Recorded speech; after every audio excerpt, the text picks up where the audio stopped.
maamulka gumeystaha Israa'iil ayaa ku dhawaaqay gelinkii dambe ee maanta in weerar ay ka fuliyeen gudaha dalka Lubnaan ay ku dileen sargaal sare oo ka tirsan ciidanka Qudus loo yaqaan oo ka tirsan ciidamada ilaalada kacaanka ee dawladda Iiraan.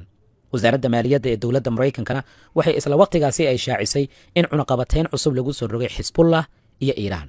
ma ku tilmaami karnaa arrintan daandaansi cusub oo ka dhana dawladda Iiraan iyo qorshe la doonayo mar kale in Iiraaniyiinta duulaan lagu qaado.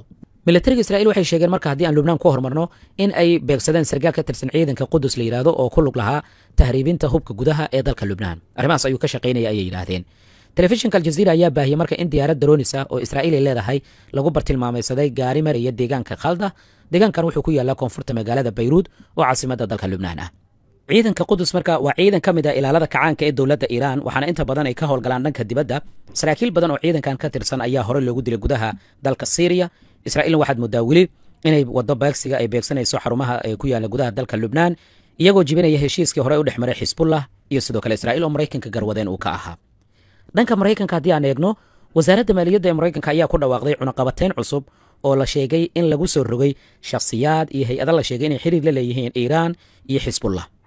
bogga rasmiga ee wasaaradda maaliyadda ee dawladda Mareykanka ayaa lagu sheegay marka in cunaqabateyntan lagu beegsanayo shabakad si sharci darro la sheegay inay u dhoofiso shidaalka dawladda Iiraan iyadoo loo ekaysiinaya baa la yiri shidaalkaasi inuu yahay shidaal laga soo saaray dhanka Ciraaq oo kale.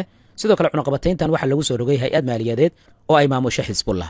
madaxweyne Trump haddii aad xasuusataan markii dagaalka sida loo gabagabeeyay waxa uu yiri Shiinaha wixii hadda ka dambeeya shidaal uu ka soo iibsan karayaa dhanka iyo Iiraan.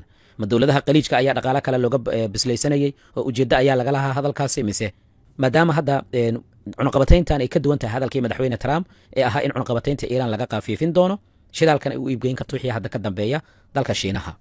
mise Mareykanka wuxuu arkay in shidaalkii Iiraan inta la qaado la geeyo gudaha dalka Ciraaq kadibna iyadoo shidaalkii Ciraaq laga dhigay halkaasi laga iibgeeyo oo wadamada kale caalamka loo iibgeeyo. maxay kula tahay?